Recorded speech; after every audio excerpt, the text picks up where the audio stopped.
一人の海軍将校の古い肖像。AI で80年前の色を蘇らせてみる。太田実、海軍少将。沖縄で1万の海軍部隊を率いた司令官である。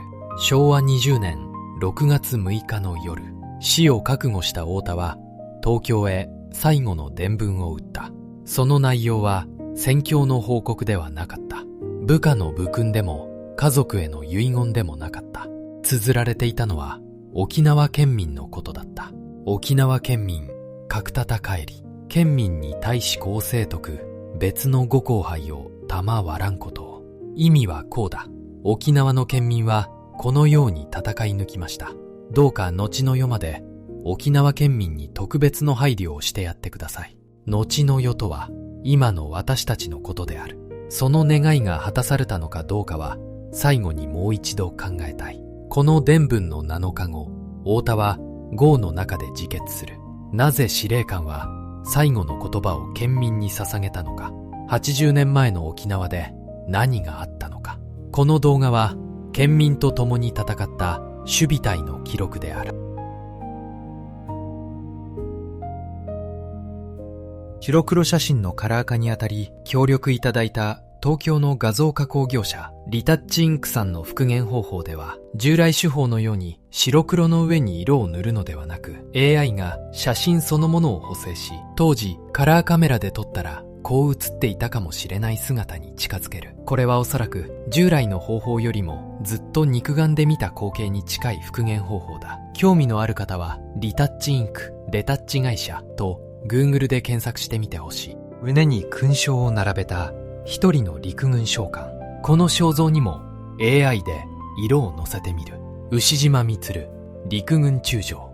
昭和19年8月、第32軍司令官として沖縄に赴任した男である。鹿児島の出身。経歴の多くを陸軍士官学校など教育の現場で過ごした。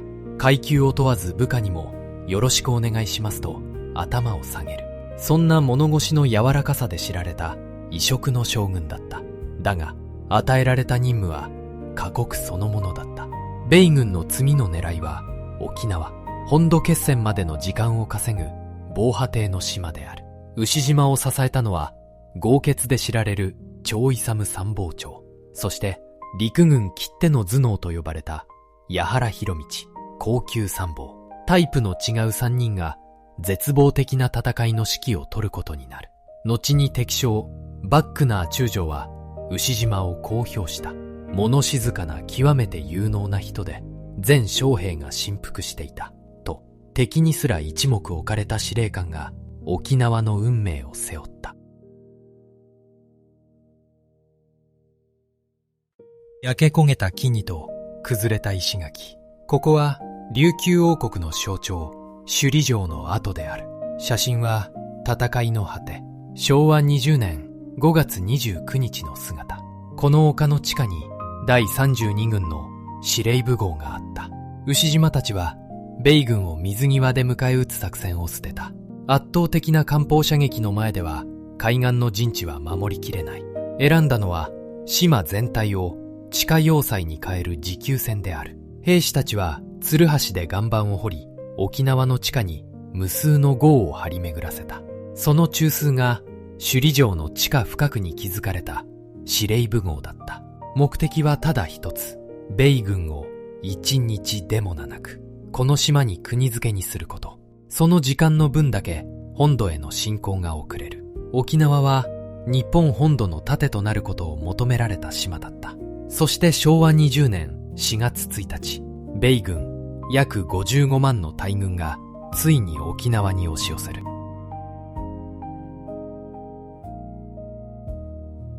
米軍が撮影した2人の小さな兵士。沖縄で捕虜となった沖縄県民の少年兵である。2人は尋問に18歳と20歳だと答えたと記録されている。だが沖縄には本当に14歳の兵士たちがいた。その名は鉄血勤王隊。昭和19年12月、防衛召集の対象年齢が引き下げられた。沖縄では14歳以上の少年が召集の対象になったのである。昭和20年3月、第32軍の命令で約1780人の学徒が編成された。沖縄師範学校から386人、県立第一中学校から371人、県立第二中学校、工業学校、各地の学校から少年たちが集められた。昨日まで机に向かっていた中学生が軍服を着せられた。任務は陣地構築、伝令、そして通信。彼らは学帽の代わりに戦闘帽をかぶった。日本の歴史上、例のない少年兵の部隊だった。校舎の前に整列した学生たち。昭和19年9月に撮影された沖縄県立第一中学校のクラス写真である。写っているのは4年生。このうちの多くが反転後に戦場へ向かうことになる。昭和20年3月27日、米軍の砲爆撃が迫る中、一中では異例の卒業式が行われた。5年生と4年生の繰り上げ卒業である。そして式を終えた生徒たちは、そのまま鉄血勤王隊に編成された。学び屋での最後の一日が、そのまま入隊の日になった。伝令に走った少年は、砲弾の雨の中で標的になった。戦線が南部に移ると、急増爆雷を抱えて戦車に突っ込む任務まで命じられた。一中の生徒と教師、およそ290人が帰らなかった。戦後、母校の後には、一中堅事の塔が建てられた。学校は今も首里高校として同じ丘に続いている。このクラス写真の中の何人が戦後の春を迎えられたんだろうか。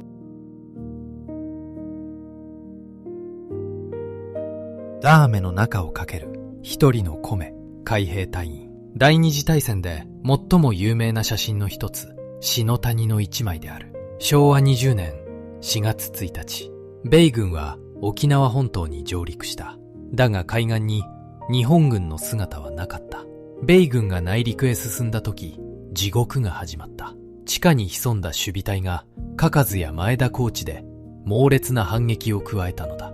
一つの丘を奪うために、米軍は何日も何百人もの犠牲を払った。奪われた丘を日本軍は夜襲で奪い返す。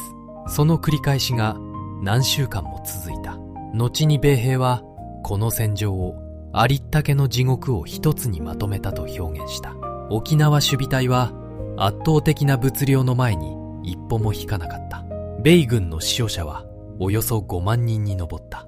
米軍が太平洋で経験した最も血みどろの戦いだった。そしてその時間稼ぎの裏で司令部は苦渋の決断を重ねていく。米軍上陸の直前、昭和20年2月に撮られた一枚。第32軍司令部の閣僚たちである。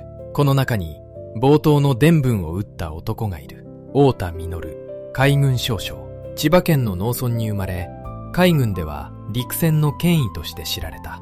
率いたのは沖縄方面根拠地帯のおよそ1万人。だがその実態は戦闘部隊ではなかった。多くは飛行場の設営隊や整備員で武器も満足になかった。それでも太田たちは那覇の南オロク半島の守りについた。6月、首里の陸軍が南部へ撤退し、オロクの海軍部隊は孤立していく。太田は部隊と共にオロクに踏みとどまる道を選んだ。海軍の意地と部下への責任を背負って。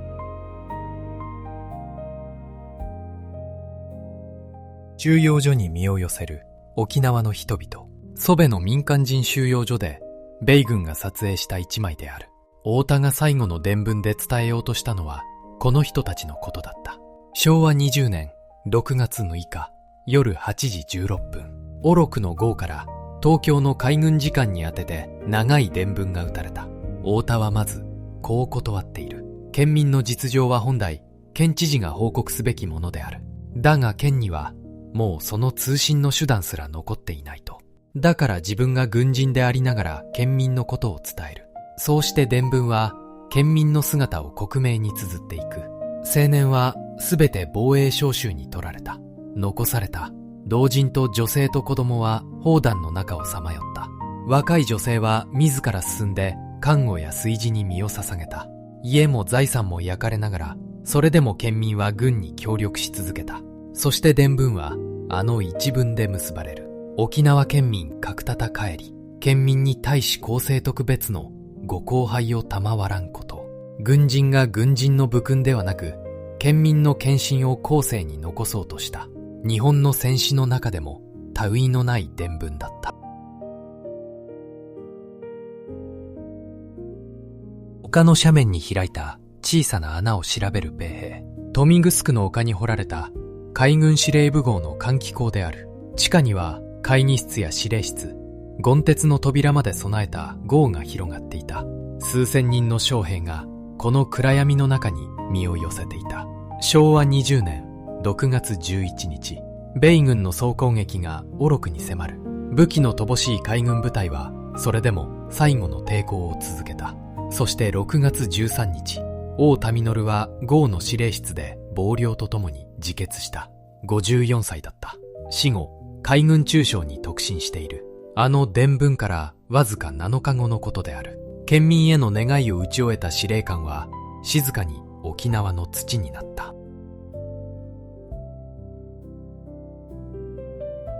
二つの墓標の前にひざまずく男。摩文仁の丘に作られた牛島満中将と長遺産参謀長の墓である。ひざまずいているのは捕虜となった日本兵。米軍の記録としてこの写真が残されている。時を少し戻そう。5月末、首里の司令部号は放棄され、32軍は南部の摩文仁へ撤退した。そして6月18日、牛島は全部隊に最後の訓示を伝える。親愛なる諸子よ。諸子は優先関東。実に3ヶ月、すでにその任務を完遂せり。と、同じ日、敵将バックナー中将もまた、日本軍の砲弾に倒れている。6月23日の未明、牛島は、摩文仁の坑で自決した。残した歌がある。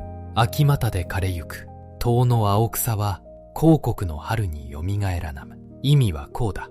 秋を待たずに枯れていくこの島の草は、日本の春に必ず蘇るだろう。この日、沖縄の組織的な戦闘は終わった。6月23日は、今も慰霊の日として沖縄の祈りの日になっている。米軍が建てた墓標の前で捕虜の兵士は何を思っただろうか。沖縄の戦いは90日に及んだ。守備隊の戦死者はおよそ9万4千人。県民の犠牲はさらに多く、軍民合わせて18万人を超えたとされる。当時の沖縄県民の4人に1人が亡くなったとも言われる。牛島満は最後まで物腰を変えなかった教育者だった。大田実は最後まで県民を見つめていた海軍軍人だった。2人は別々の号で同じように部下と島に準じた。その生き様は敵将にすら敬意を抱かせた。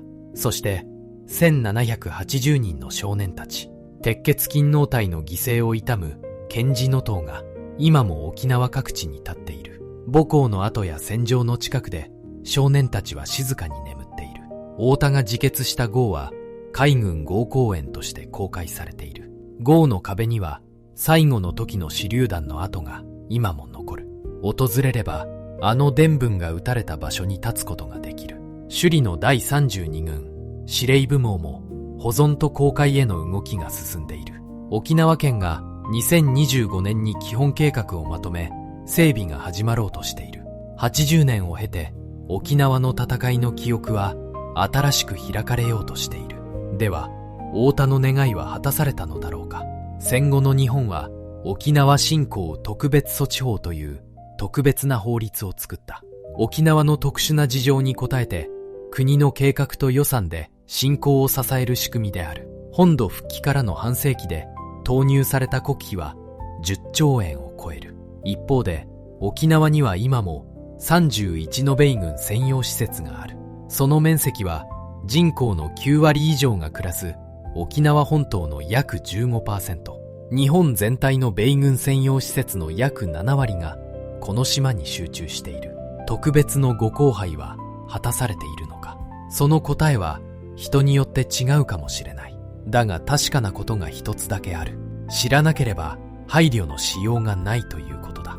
80年前、この島で何があったのかを知り、忘れないでいること。それが、私たち一人一人にできるご交配の始まりなのだと思う。あなたのご家族やご親族にも、沖縄戦に関わった方がいるかもしれない。語り継がれている話があれば、ぜひコメントで教えてほしい。彼らが命を懸けて守ろうとした島の上に、今の平和な日本もある。私たち日本人は、彼らのことを忘れてはいけない。カラーで蘇った。写真の中で、彼らは確かに、そこにいた。県民と共に戦い抜いた人々として、今日も最後までご視聴いただき、ありがとうございました。この動画を気に入っていただければ、高評価、チャンネル登録で応援よろしくお願いします。